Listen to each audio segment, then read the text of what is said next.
ज्ञानाञ्जना शलाकया चक्षुरुन्मीलितं येन तस्मै श्रीगुरवे नमः। नमयं विष्णुपादाय कृष्णपृष्ठाय भूतले श्रीमते भक्तिवेदान्त स्वामिनीति नामिने। नमस्ते सरस्वते देवे गौरवाणी प्रचारिणे निर्विशेष शून्यवादी वाच्यत्य देशतारिणे। वंशकल्पतरुवस्य कृपा सिन्धुवैव च पतितानां पावनेभ्यो वैष्णवेभ्यो नमो नमः। नमो महावदन्नाय कृष्ण प्रेम प्रदायते कृष्णाय कृष्ण चैतन्य नाम्ने गौरतीसे नमो नमः। हे कृष्ण करुणा सिन्धु दीनबन्धु जगत्पते गोपेश गोपिका कान्त राधा कान्त नमस्तुते। तप्त काञ्चन गौरांगी राधे वृन्दावनेश्वरी वृषभानुसुते देवी प्रणमामि हरिप्रिये। नीलाचल निवासाय नित्याय परमात्मने बलभद्र सुभद्राभ्यां जगन्नाथाय ते नमः। वृन्दायै तुलसी देव्यै प्रेरायै केशवर्ष च विष्णुभक्तिपदे देवी सत्यवत्यै नमो नमः। जय श्री कृष्ण चैतन्य प्रभु नित्यानंद श्री अद्वैत गदाधर शिवासादि गौरभक्त वृंदा। हरे कृष्णा कृष्णा कृष्ण हरे हरे हरे राम राम राम हरे हरे। ओम नमः भगवते वासुदेवाय ओम नमः भगवते वासुदेवाय ओम नमः भगवते वासुदेवाय।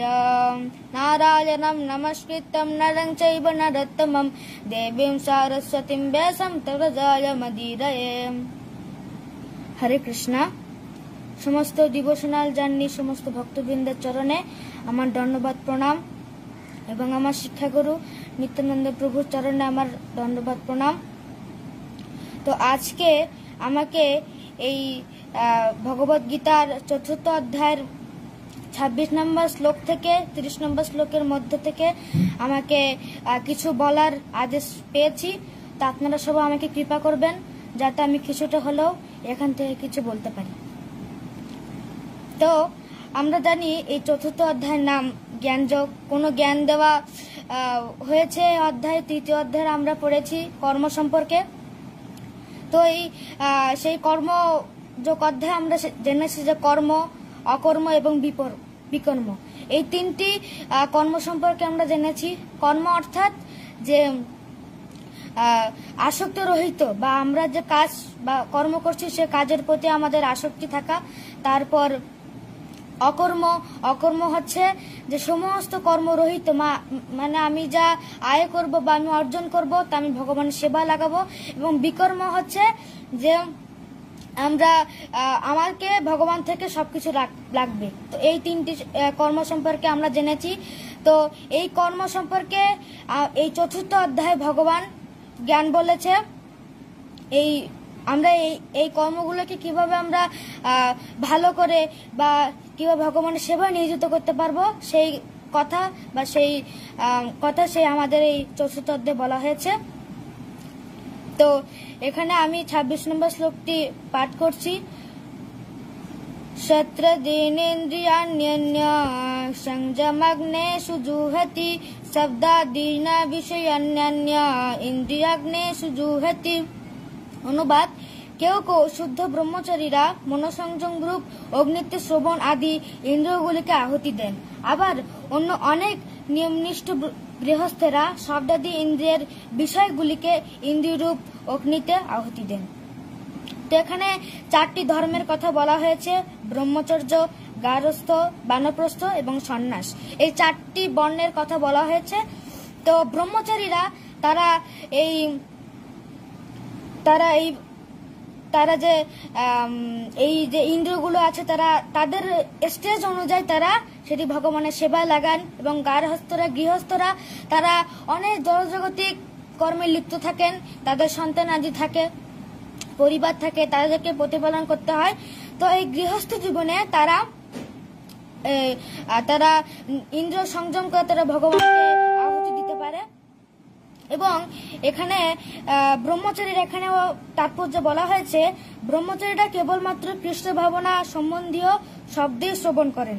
জ্ঞান আহরণ করার প্রধান উপায় হচ্ছে শ্রবণ।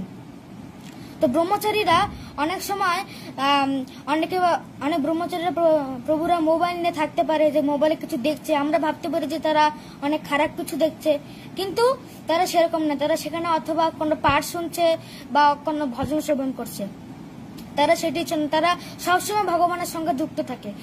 তেমনি গৃহস্থরা তারা ভগবানের সেবা করার মাধ্যমে ভগবানের প্রতি বিশ্বাস থেকে তারা এই ইন্দ্রিয়গুলিকে, এখানে বলা হয়েছে শব্দাদি ইন্দ্রিয় বিষয়গুলিকে ইন্দ্ররূপ অগ্নিতে আহুতি দেন।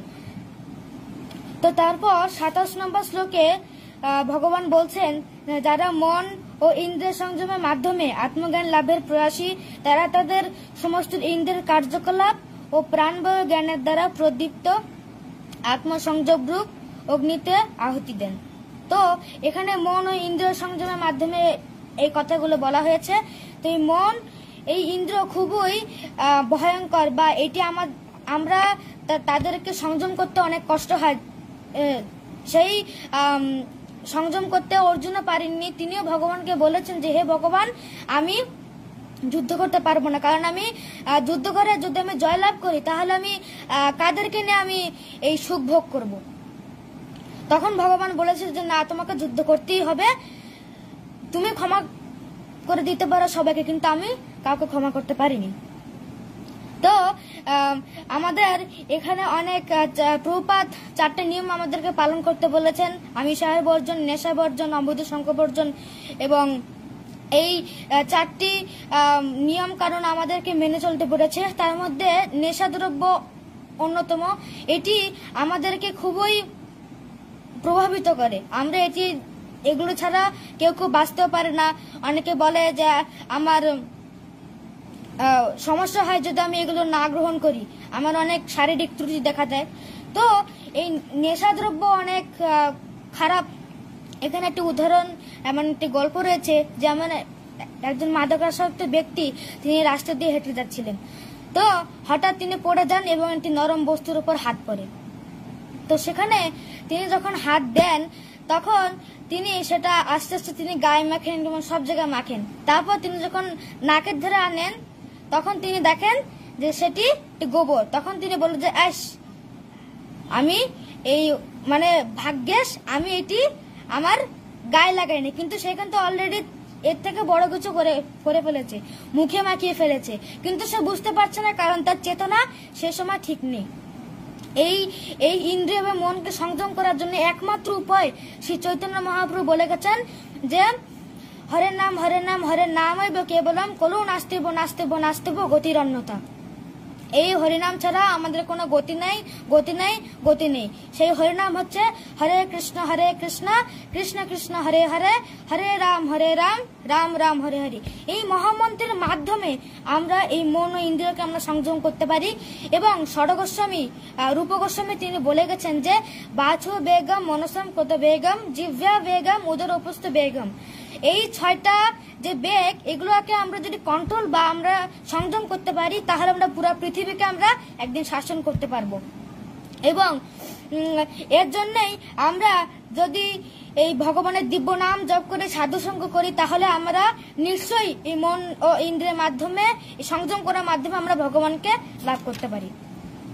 28 নম্বর শ্লোকে ভগবান বলছেন যে কঠোর ব্রত গ্রহণ করে কেউ দ্রব্য দান রূপ যজ্ঞ করেন, কেউ তপস্যা রূপ যজ্ঞ করেন, কেউ অষ্টাঙ্গ যোগ রূপ যজ্ঞ করেন, এবং অন্য অনেকে দিব্য জ্ঞান লাভের জন্য বেদ অধ্যয়ন রূপ যজ্ঞ করেন।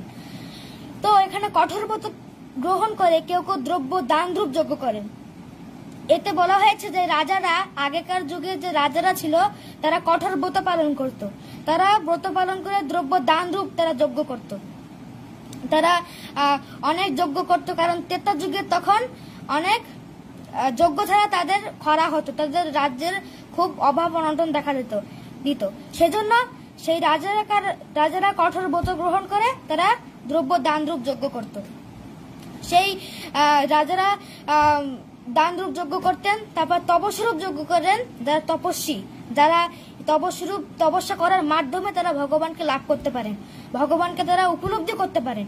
এবং অষ্টাঙ্গ যজ্ঞ করেন যোগীরা, যেরকম অনিমা লঘিমা মহিমা প্রাপ্তি প্রাকাম্য ঈশিতা বসিতা কাম বসায়িতা। এই 8টা যে অষ্টাঙ্গ রূপ যে যজ্ঞ, এটি যোগীরা তারা লাভ করে, তারা ভগবানের সেবা করতে পারে এবং দিব্যজ্ঞান লাভের জন্য বেদ অধ্যয়ন রূপ তারা যজ্ঞ করেন। এবং আমরা এই অষ্টাঙ্গ যোগ যে আমরা এগুলো যে আমরা অষ্টাঙ্গ যোগ রূপ যে আমরা যজ্ঞ করব, সেই যোগ অত্যন্ত গুরুত্বপূর্ণ। এবং রূপ গোস্বামী ভক্তি রসামৃত সিন্ধুতে বলছে যে আনুকূল্যস্য সংকল্প প্রতিকূল্যস্য বর্জনম, অর্থাৎ আনুকূল্যস্য অর্থাৎ অনুকূল যে বস্তুগুলো আছে সেগুলোকে আমরা গ্রহণ করবো এবং প্রতিকূল যে জিনিসগুলো আছে সেগুলোকে আমরা বর্জন করব।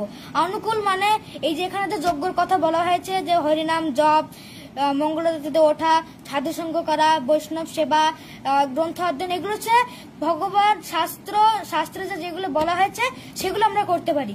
এবং শাস্ত্র বিহিত যজ্ঞ হচ্ছে আমরা প্রথমে আলোচনা করলাম যে বিকর্ম, অর্থাৎ শাস্ত্র বিহিত, আমরা শাস্ত্রের বাইরে যে কর্মগুলো করি সেগুলো হচ্ছে বিকর্ম কর্ম বলা হয়। যেমন জগাই মাধাই তারা 2জন ব্রাহ্মণ ছিল, তারাও ব্রাহ্মণ ছিল এবং তারাও শাস্ত্র অধ্যয়ন করতো। তারা শাস্ত্র অধ্যয়ন করতো কেন? যে তারা সেখানে যে কথাগুলো বলা হয়েছে যে এগুলো করলে পাপ হবে সেগুলি তারা করতো। তারাও গ্রন্থ অধ্যয়ন করতো, তারাও শাস্ত্র অধ্যয়ন করতো, কিন্তু তারা শাস্ত্রবিহিত কর্ম করত। কিন্তু যারা সাধু সন্ন্যাসী বা যারা প্রকৃত সাধু, তারা শাস্ত্রে যে কর্মগুলো বলা হয়েছে তারা সেই কর্মগুলোই করত।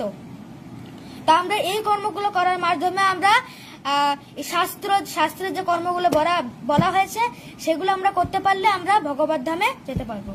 তো তারপর 29 নম্বর শ্লোকে ভগবান বলছেন যে যারা প্রাণায়াম চর্চার আগ্রহী তারা অপান বায়ুকে প্রাণবায়ুতে এবং প্রাণবায়ুকে অপান বায়ুতে আহুতি দিয়ে অবশেষে প্রাণ অপান বায়ুর গতিরোধ করে সমাধিস্থ হন। কেউ আবার আহার সংযম করে প্রাণবায়ুকে প্রাণবায়ুতে আহুতি দেন। এই ভগবান যে কথাটা বললেন, এটি হচ্ছে অষ্টাঙ্গ যুগের যোগ রূপে যজ্ঞ রয়েছে সেটার একদম শেষ পর্যায়ে।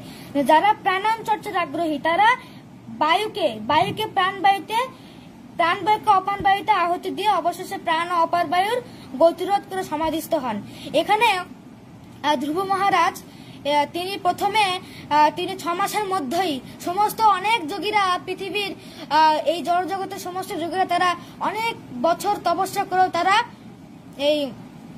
তারা কখনো ভগবানকে লাভ করতে পারত না, ভগবানকে দর্শন করতে পারত না। কিন্তু ধ্রুব মহারাজ মাত্র 6 মাসের মধ্যে 6 মাস পরেই তিনি ভগবানকে লাভ করতে পারেন। প্রথম মাসে ধ্রুব মহারাজ শুধু ফল গ্রহণ করতেন, তারপর পরের মাসে তিনি শুধু লতা পাতা তিনি গ্রহণ করতেন, তারপর পরের মাসে তিনি বায়ু গ্রহণ করা শুরু করলেন, যে বায়ু তিনি শুধু গ্রহণ করতেন। তারপরে তিনি যে বডির যে সমস্ত বায়ু কার্য সেগুলো তিনি বন্ধ করে দেন। তিনি শ্বাস রুদ্ধ করে তিনি ভগবানের ভগবানের তপস্যা করেন। এই জন্য ভগবান বাধ্য হয়ে তার কাছে আসেন যে তাকে বর দেবার জন্য। তো সেটি যোগীরাও করতে অনেক কষ্ট হয়, কিন্তু ধ্রুব মহারাজ খুব তাড়াতাড়ি করতে পেরেছিলেন, কারণ তার ভগবানের প্রতি অনেক বিশ্বাস ছিল। সেটা আমাদের মধ্যে নেই, সেজন্য আমরা সেই কাজ কখনো করতে পারবো না। কিন্তু যদি শ্রী চৈতন্য মহাপ্রভুর যে বাণী হরিনাম মহামন্ত্র যদি আমরা জপ করতে পারি, তাহলে এইসব যোগ বা অষ্টাঙ্গ যোগ রূপ সেটা আমরা করতে কোন দরকার হয় না, কারণ সেরকম আমাদের আয়ু নেই। কারণ সত্য যুগে তখন মানুষের 1 লক্ষ বছর আয়ু ছিল, তারা জীবন আয়ুর প্রায় অর্ধেক সময় তারা তপস্যা করে কাটাতো। কিন্তু আমাদের সেরকম এখন যোগ্যতা নেই। যদি আমরা শ্রী চৈতন্য মহাপ্রভুর বাণী যদি আমরা মুখ্য ধারণ আমরা যদি এটি পালন করতে পারি, তাহলে আমরা অবশ্যই ভগবত ধামে যেতে পারবো। 30 নম্বর শ্লোকে ভগবান বলছেন যে যজ্ঞতত্ত্ববিদ এই সমস্ত অনুষ্ঠাতারা সকলে যজ্ঞের প্রভাবে পাপ থেকে মুক্ত হয়ে যজ্ঞ অবশিষ্ট অমৃত আস্বাদন করেন এবং পরম সনাতন প্রকৃতিতে গমন করেন। তো এখানে অনেক যজ্ঞের কথা বলা হয়েছে। আমরা প্রথমেই জানলাম যে যজ্ঞের কথা, 4 ধরনের যজ্ঞের কথা আমরা জানলাম। তারপর আমরা এখানে অষ্টাঙ্গ যজ্ঞের কথা জানলাম। এই অষ্টাঙ্গ যোগের কথাগুলো যদি আমরা সেগুলো ভালোভাবে পালন করতে পারি, তাহলে আমরা অবশ্যই এই এখানে বলা হয়েছে যে যজ্ঞ বশিষ্ঠ অমৃত আস্বাদন করেন। এই অমৃত যদি আমরা আস্বাদন করতে পারি যজ্ঞ বশিষ্ঠ, তাহলে আমরা একমাত্র ভগবানের দিব্য ধাম প্রাপ্ত হতে পারবো।